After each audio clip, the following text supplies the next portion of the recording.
Hello good morning guys, आप सबका बहुत बहुत स्वागत है अपने यूट्यूब चैनल ऑनलाइन स्टडी बाज़ार पे। गाइज़ आज की वीडियो में मैं आपके लिए लेकर आया हूँ UP board 10th class Hindi का 2022 का मॉडल पेपर है। ठीक है, तो गाइज़ चलिएगा वीडियो स्टार्ट करते हैं। ये जो मॉडल पेपर है आपका यूपी बोर्ड 10th क्लास का हिंदी का मॉडल पेपर है 2022 के लिए। ठीक है, और पेपर का जो पूर्णांक है आपका वो है 70 नंबर और पेपर का जो टाइम है वो है 3 घंटा 15 मिनट। तो चलिएगा स्टार्ट करते हैं हम आपको मॉडल पेपर। और यहाँ से जो है आपका पेपर स्टार्ट है। आपका पहला क्वेश्चन ये रहा स्क्रीन पर। निम्नलिखित कथनों में से कोई एक कथन सही है, उसे पहचान कर लिखिए। ठीक है, यहाँ पे 4 ऑप्शन दिए हुए हैं, तो 4 में से कोई एक कथन सही है। आपको बताना है कि वो कौन सा वाला कथन सही है। आपका पहला ऑप्शन है जयशंकर प्रसाद प्रसिद्ध समालोचक हैं, तो ये बिल्कुल गलत है। ठीक है, जयशंकर प्रसाद ने जो था नाटक लिखे थे और कहानियाँ लिखी थी, समाल आलोचनाएं उन्होंने कहीं नहीं लिखी हैं। आगे देखिएगा सेकंड, डॉक्टर राजेंद्र प्रसाद प्रसिद्ध उपन्यासकार हैं, तो ये भी गलत है। और आगे देखिएगा थर्ड, रामचंद्र शुक्ल प्रसिद्ध निबंधकारक हैं, तो ये बिल्कुल सही है तीसरा वाला। ठीक है, फोर्थ वाला भी गलत है आपका। तो ऑप्शन थर्ड आपका राइट आंसर है, डॉक्टर राजेंद्र प्रसाद प्रसिद्ध निबंधकारक हैं। आगे देखिएगा सेकंड क्वेश्चन,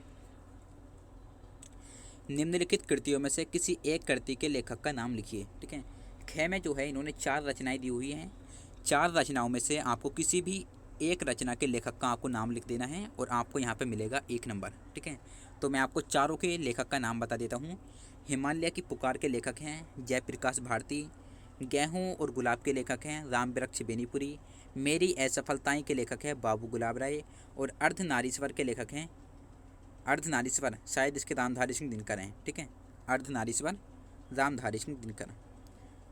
आगे देखिएगा गए, त्यागपत्र के रचनाकार कौन हैं। ठीक है, तो इसके हैं जैनेन्द्र कुमार, त्यागपत्र के जैनेन्द्र कुमार। आगे देखिएगा है, मर्यादा पत्रिका के संपादक कौन हैं, तो वो हैं पुरुषोत्तम दास टंडन, पुरुषोत्तम दास टंडन मर्यादा पत्रिका के संपादक हैं।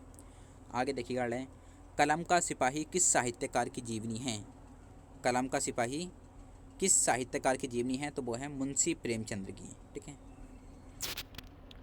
आगे देखिएगा सेकंड पेज देखते हैं, और ये रहा आपका सेकंड पेज।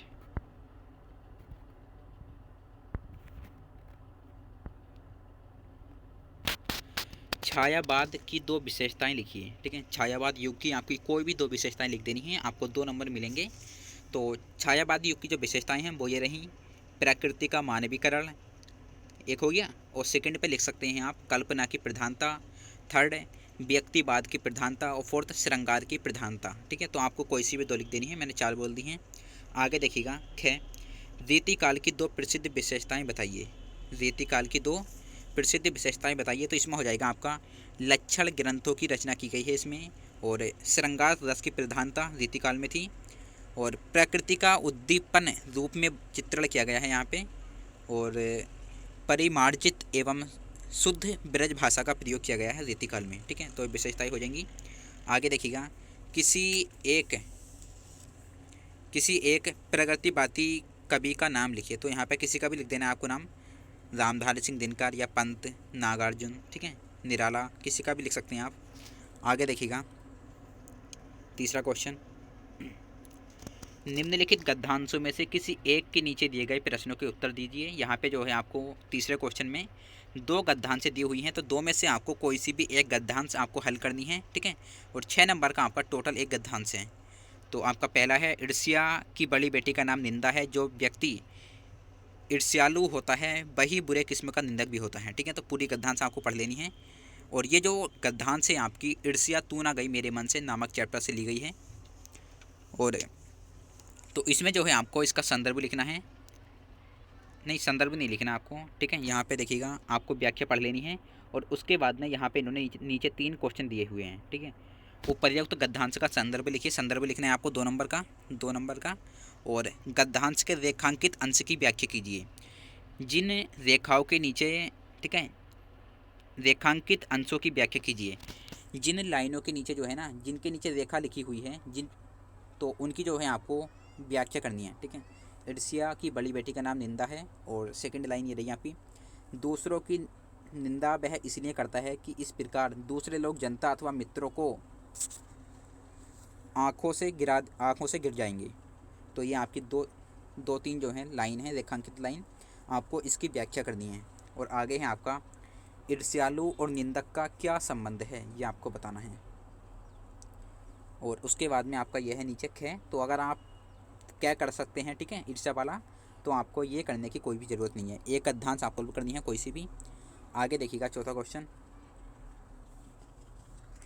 निम्नलिखित पद्यांशों में से किसी एक की संदर्भ सहित व्याख्या कीजिए तथा उसका काव्य सौंदर्य स्पष्ट कीजिए। ठीक है, चौथे क्वेश्चन में जो है आपकी दो पद्यांश दी हुई हैं, तो दो में से जो है आपको किसी एक पद्यांश का संदर्भ सहित व्याख्या करनी है।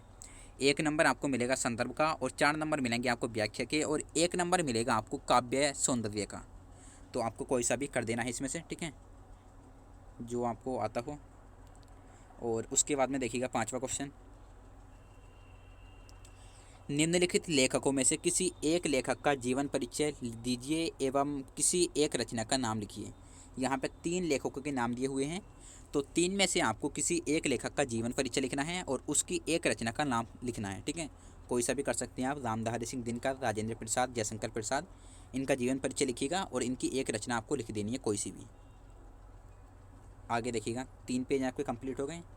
यहाँ पे है आपका चौथा पेज, निम्नलिखित कवियों में से किसी एक का जीवन परिचय दीजिए तथा उसकी एक रचना का नाम लिखिए। यहाँ पे जो है 3 कवियों का नाम है, तो 3 में से जो है आपको किसी एक का जीवन परिचय लिखना है और उसकी एक रचना आपको लिख देनी है। चाहे तो तुलसीदास, चाहे बिहारी लाल, और चाहे तो आप सुमित्रा नंदन पंत का जीवन परिचय लिख सकते हैं। ठीक है, 2 नंबर का आपको जीवन परिचय है ये, और 1 नंबर में आपको इनकी एक रचना लिखनी है। आगे देखिएगा 6वां क्वेश्चन, निम्नलिखित का संदर्भ सहित हिंदी में अनुवाद कीजिए। ये जो संस्कृत व्याख्या है आपकी, चाहे तो आप इसका संदर्भ सहित हिंदी में अनुवाद कर सकते हैं। 1 नंबर का आपका इसका संदर्भ रहेगा और 3 नंबर की रहेगी आपकी व्याख्या। और अगर आपसे ये नहीं आता है तो आप इसके अथवा में ये रहा आपका इंत्य विचिंत्यति कोसगते द्विरफे हा हंत हंत नलिनी गज उज्जहार, या फिर आप इसका जो है संदर्भ सहित व्याख्या कर सकते हैं। ठीक है, चाहे आप ये कर सकते हैं, चाहे ये, कोई सा भी आपको कर देना है। और आगे देखिएगा गाइज 7वां क्वेश्चन, अपनी पाठ्य पुस्तक से कंठस्थ कोई एक श्लोक लिखिए जो इस प्रश्न पत्र में ना आया हो। 7वें क्वेश्चन में आपको कोई भी एक श्लोक लिखना है 2 नंबर का, जो आपके इस पेपर में ना हो। ठीक है, अगर कोई श्लोक इस पेपर में है तो वो आपको नहीं लिखना है, उससे हटकर लिखना है आपको। ठीक है, वरना वो कॉपी माना जाएगा। आगे देखिएगा 8वां, निम्नलिखित प्रश्नों में से किन्हीं 2 प्रश्नों के उत्तर संस्कृत में दीजिए। यहाँ पे 4 क्वेश्चन आपके गीताई के संदेश है, चंद्रशेखर के आसित, पर्यटन से अपने के उत्तर उपागछत, और 4th है आपका बाताता शीघ्रतर किम अस्ति। तो 4 क्वेश्चनों में से आपको कोई से भी 2 क्वेश्चन आपको कर देने हैं, और एक क्वेश्चन का आपको 1 नंबर मिलेगा। ठीक है, तो 2 कर देने हैं आपको, तो 2 नंबर आपको यहाँ पे मिल जाएंगे 7 के ख से। आगे देखिएगा 8वां क्वेश्चन, हास्यरस अथवा करुण रस की परिभाषा एवं उदाहरण लिखिए। आपको हास्यरस और करुण रस की परिभाषा और उदाहरण आपको यहाँ पे लिखना है। ठीक है, 2 नंबर का। आगे देखिएगा 8 का है, रूपक अथवा उपमा अलंकार की परिभाषा एवं उसका उदाहरण आपको लिखना है 2 नंबर में। आप चाहें तो रूपक को कर सकते हैं, चाहे उपमा को। और इसके ग में है आपका सोठा अथवा रोला छंद का लक्षण एवं उदाहरण लिखिए, ये भी आपका 2 नंबर में है। यहाँ से आपका 9वां क्वेश्चन स्टार्ट होता है।